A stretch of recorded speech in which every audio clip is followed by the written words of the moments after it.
प्रधानमन्त्री आवास योजनानि बावैसो सिगां मोनसे गोदान आपडेट होदों। स' बे आपडेटआव दं जाहैबाय जोंना 2021 आरो 22 मायथाइनि जायफोरनि मुङाहा PMAY-G नि लिस्टआवहाय गाखोबाय। स' बे लिस्टखौहाय सरकारा अनलाइनावहाय आपडेट खालामना होबाय। स' नोंथांमोना बे लिस्टखौहाय चेक खालामनानै नायनो हागोन जुदि नोंथांमोना नायनो गोसो। स' बे भिडिअखौ स्किप खालामाजासे नोंथांमोना जोबजासिम नायलांबाय था, मानोना बे भिडिअहा स्टेप बाय स्टेप नोंथांमोना माबोरैहाय प्रधानमन्त्री आवास योजनानि लिस्टखौहाय नायनो हायो नोंथांमोननो दिन्थिलांबाय थादों। स' बे भिडिअ जोबजासिम नायखांनायनि उनाव नोंथाङा नोंथांनि गामियाव माने BCDC गाव पन्सायतनि आन्दारावहाय सोर सोरनि लिस्टआहाय बे दानि प्रधानमन्त्री आवास योजना 2021 आरो 22 बे मायथाइनि लिस्टआवहाय फैगोन, नोंथांमोना चेक खालामनो हागोन। स' नैबे भिडिअ आं माखासे प्रुफ शेयार खालामदों नोंथांमोना स्क्रिनाव चेक खालामनानै नायनो हागोन। स' बेवहाय बियो जाहैबाय जोंनि गामिनि माने जोंनि BCDCनि आन्दारावहाय फैनाय माखासे बेनिफिसियारिफोरनि मुं। नोंथाङाबो बेबायदि PDF फर्मावहाय डाउनलड खालामनानै बेबायदि नोंथांमोननि गामिनि बा नोंथांमोननि एरियानि लिस्टखौहाय चेक खालामनानै नायनो हागोन आरो। स' बेनिखायनो भिडिअखौ जोबजासिम नायलां, मानोना आं बे भिडिअआव माबोरैहाय नोंथांमोना बेबायदि PDF फर्मावहाय डाउनलड खालामनानै नोंथांमोननि लिस्टखौहाय नायनो हायो आं बे भिडिअखौ फुरा प्रसेसआवहाय दिन्थिलांदों। स' भिडिअखौ सुरु खालामनायनि सिगां नोंथांमोना मिन्थिनानै ला आंनि मुङा सुरत बसुमतारी। स' जुदि नोंथांमोना दासिमबो आंनि चेनेलखौ साबस्क्राइब खालामाखैबा साबस्क्राइब खालामना होदो आरो बेल नटिफिकेसनखौबो थुनानै लादो, जाहाथे फैबाय थानाय समावहाय बेफोरबायदि फिसा फिसा आपडेटफोरखौ नोंथाङा आंनिफ्राय मोननो हायो। स' भिडिअखौ जोबसिम नायनानै जुदि मोजां मोनोब्लाथाय लाइक खालामना होदो आरो भिडिअखौ शेयार खालामना हो, जाहाथे जायबा मिन्थिया बेफोरहा चेक खालामनानै नायनो हागोन आरो। फैदो दानिया भिडिअनि मेन कन्टेन्टआवहाय थांनोसै जों बिनि लिस्टखौ चेक खालामनो थाखाय जों दा डाइरेक्ट जोंनि मबाइलनि स्क्रिनावहाय फैबाय। स' नोंथाङा नोंथांनि मबाइल स्क्रिनाव थांनानै नोंथांनि जिखुनु नोंनि ब्राउजारखौ अपेन खालामदो। आं क्रम ब्राउजारखौ अपेन खालामनोसै। नोंथांनियावबो क्रम ब्राउजारा दङब्ला क्रम ब्राउजारखौनो अपेन खालामदो आरो आं बेवहाय मबाइल मडआवनो दिन्थिगोन, आं डेस्कटप मडआव थांनानै दिन्थिला नोंथांमोननो। स' आङो डाइरेक्टलि नैबाहाय PMAY-G नि वेबसाइटआव थांनोसै। स' PMAY-G नि वेबसाइटआव थांनो थाखाय जोंनो बेवहाय PMAYG.nic.in स' बेखौ टाइप खालामनानै सार्च खालामबानो जाबाय गुगोलावहाय। PMAY-G नि वेबसाइटआ जोंना नैबायदि अपेन जागोन। स' नोंथांनि मबाइलाव नोंथाङा नायनो हागोन। स' बेबायदि फैयोब्लाथाय नै बे PMAY-G नि वेबसाइट बेखौ स्किप खालामबाय। बियो PMAY-G नि वेबसाइटनि इन्टारफेस, नोंथाङा बेवहाय नायनो हागोन। स' डाइरेक्ट जोङो PMAY-G नि लिस्टखौ नायनो थाखाय नैबे गोजौआवहाय थानाय 3 डटआवहाय क्लिक खालामसै। 3 डटआव थांखांनायनि उनाव आवाज शपआवहाय क्लिक खालामगोन लिस्टखौ नायनो थाखाय। स' आवाज शपआव क्लिक खालामबाय आं। आवाज शपआव थांनानैहाय नैबे थार्ड अपसनावहाय दं जोंनिया मा होनो रिपर्टआवहाय थांदो आरो रिपर्ट नायनो थाखाय। स' रिपर्टआवहाय क्लिक खालामबाय आं। रिपर्टआव क्लिक खालामखांनायनि उनाव जोंनियावहाय नैबायदि इन्टारफेसआ फैगोन। स' बियो PMAY-G नि लिस्टनि माने रिपर्टखौहाय जों बेहाय नायनो हागोन आरो। स' बेखौ नायनो थाखाय जों लास्टआव थांगोन। बेवहाय लास्ट अपसनावसो जोंनिया नैबे H अपसनावहाय ससियेल अडिट रिपर्ट दङ मोनसे। स' बिनि number 1 beneficiary details of verification बेवहाय क्लिक खालामनानै नोंथांमोना नायनो हागोन आरो। स' आं बेवहाय क्लिक खालामसै। बेयाव क्लिक खालामखांनायनि उनाव जोंनियाव नैबायदि मोनसे इन्टारफेस फैगोन। बेबायदि उइन्ड'ज फैयोब्ला जोंनियावहाय नैबे सेलेक्सन फिल्टार्सआवहाय नैबे सेलेक्ट होनाय दंना, बेवहाय नोंथांनि स्टेटनि नामखौहाय सेलेक्ट खालामदो। बिनि नेक्स्टआवहाय नोंथांनि डिस्ट्रिक्टआ मा बेखौ सेलेक्ट खालामदो। स' आंनिया चिरां हिसाबै आं चिरांखौ सेलेक्ट खालामनोसै।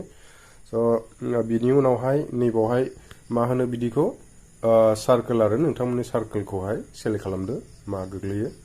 बिनि उनावहाय दं जोंहा नोंथांनि BCDC बा गाव पन्सायत, नोंथांनि गाव पन्सायतआव मा गोग्लैयो बेखौ होदो। आं जोंनि थाइकाजुरा गोग्लैयो हिसाबै आं बेखौ क्लिक खालामना होनोसै जोंनि BCDC खौ। स' बिनि उनावहाय दं जोंहा इयार, बावहाय ओंखारबाय गाहायथाराव 2021 आरो 22। स' आं बेखौ नायनो थाखाय दा क्लिक खालामसै 2022आव। बिनि उनावहाय जोंनिया माबाखौहाय नायनो, जेरै जों दा बुंबाय थादों प्रधानमन्त्री आवास योजना ग्रामिन, बेखौ नायनो होननानै। स' फार्स्ट अपसनावनो दं जोंहा बियो। स' बे फार्स्ट अपसनावनो क्लिक खालामदो। क्लिक खालामखांनायनि उनाव नैबाहाय लास्टआवहाय जोंहा मोनसे केपचा कड दालनो माने होयो आरोखि ना। केपचा क'डखौ नोंथाङा बाहाय माने बे केपचा क'डआवहाय प्लास माइनास थायो समावहाय, माने बेखौ नोंथांमोना नायनानै होदो जाहैबाय आरो।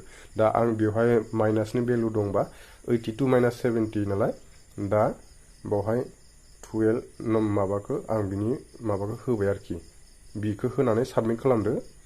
साबमिट खालामोब्लाथाय बिनि रिपर्टआ ओंखार एसे माने लडिं जादों नोंथांमोना बेखौ दसे नेनांगोन बे रिपर्टआहाय फैनो थाखाय टाइम लायो स' बाव फैबाय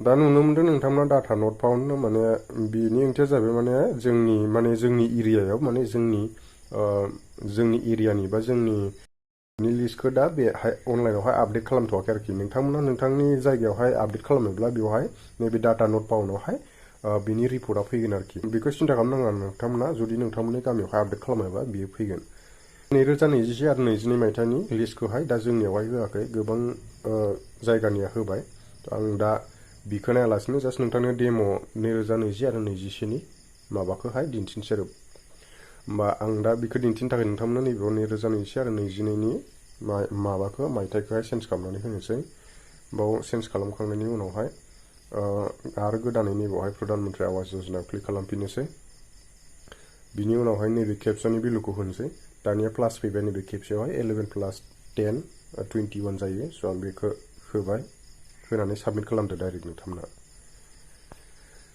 साबमिट खालामखांनायनि उनाव दान्दिसे बेबायदि प्रसेसिं जागोन प्रसेसिं जाखांनायनि उनाव रिपर्टआहाय फैगोन आरो स' नोंथांमोना स्क्रिनाव नायलांबाय था आंजोंनो स' आं नोंथांमोननो दा बे जोंनि माने 2020 आरो 21नि रिपर्टखौ जोंनि एरिया स' लोगोफोर दायो आङो मबाइलनि स्क्रिनखौ लेन्डस्केप मडआव बानायनानै लाबाय खायस्रायै स' नैबेहाय नोंथांमोना नायनो हासिगोन नै रिपर्टआ फैबाय जोंनिया नैबे गाहायाव दा डाउनलड PDF डाउनलड एक्सेल नोंथांमोना नुनो मोन्दों स' नैबे गाहायाव बोख्लायोबा नोंथांमोना बेबायदि लिस्टखौ नुनो मोनगोन डाइरेक्टलि आरो जुदि बेवहाय नायाब्ला नोंथांमोना डाइरेक्ट बै गोजौआवहाय डाउनलड अपसनाव थांनानै डाउनलड खालामनानै नायनो हागोन आरो PDFआव आरो नङाबा एक्सेल मडआवहाय